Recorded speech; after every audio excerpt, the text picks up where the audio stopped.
It's a coach from 1910. This is the London South Western Lavatory Brake No, number 1520. They've kindly signed it all, so it's quite easy for me to remember everything on there.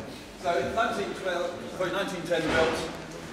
It's effectively in size 2 of the previous coach you've seen. That's 26 foot long, this is 50 foot plus.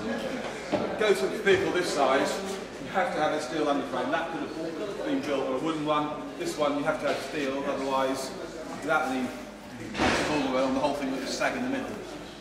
So you put axles, we'll put a bogey at the end, allows it to go around a tight corner. Axles all the way down means you can have to go down very shallow corners, otherwise it just derails. Anyway, this vehicle came here about 30 years ago. It was used for a while as part of a fire train, so if you were visiting that sort of time, you would have seen it out the back there. Completely painted red with a water pump in the back end and brake there. And it would be used whenever the local department set fire to the backside. By the early 1990s, the oak framing in this was fairly tired. The whole thing was in a very poor state, and the railway were quite keen to probably scrap it. The fire department had fallen in love with it and started its restoration, and now, sort of 15, 20 years later, you see a virtually complete vehicle. This is in fact due to be going back into traffic, or being launched anyway, at the end of next month. When it will actually be used for first passenger train, I'm not sure, but the people who are working on it are having their jolly at the end of next month on it. So the last knockings of the restoration are being carried out, and that involves fitting out the doors, etc. At the end of the tour, I'll take you back up the dock steps at that end, and as you walk down, feel free to have a look inside and see how it's coming along. So the very last bits and pieces going on in that, for instance, this side, then you've got getting all the door handles on there, etc. It's got all the bump stops, there's a few rails and things at the far end to be done. The brake still needs a few bits and pieces, but generally it's just the last knockings of the restoration.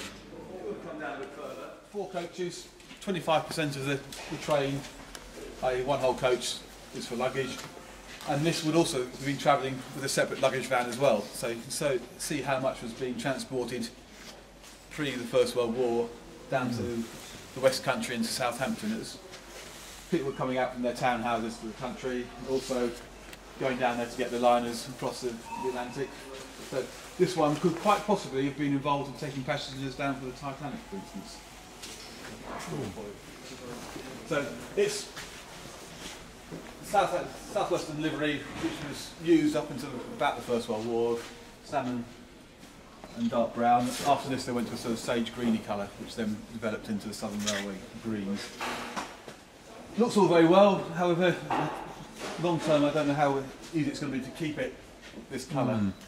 I think this is the sort of thing that could fade quite quickly, and it's going to show the dirt quite well or badly as well. So, personally, I'd like to have seen this done in green, because it's going to match everything else. If we had 2 or 3 more of these, fine. It would be nice to have the whole brake, but just one's going to be a little odd.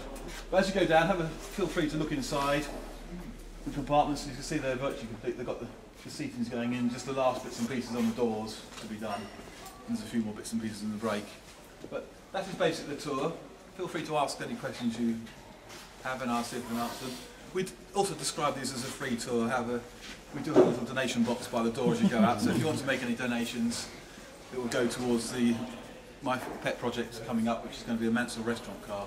If you thought that one up there was bad, you haven't seen anything yet. What we have is a restaurant car, which is the size of the one over the back there, so it's much longer.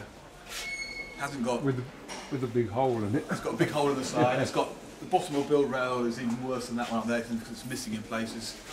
The roof is rotting. The mid rail in places is going as well. It's got no interior, so apart from that, it's all right. I think it's about £70 to £100 a go. It's not exactly cheap. It's more specialised stuff. You can get far more expensive paints than that as well. And this works very well for us. And that is virtually completely metal. There's a steel roof, steel siding, panelling. The whole framework in there is steel, whereas this one here, everything above the floor there is timber, and below is steel basically. There, the only timber in there is really like steel door, but handling purposes, just for decoration really. It's easy touch, it's not structural.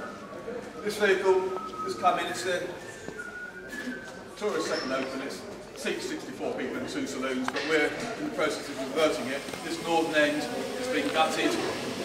That door will come off and will be replaced by 2. We'll put a lift in there and it'll be our second wheelchair access vehicle. There's one running around today. And that one has been, over the last 10 years, it's run 50% more mileage than any other vehicle in the fleet.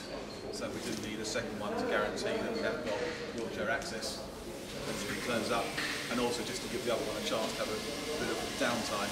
We've actually got the third vehicle being restored as well, and I'll show you that in due course. It's slightly different.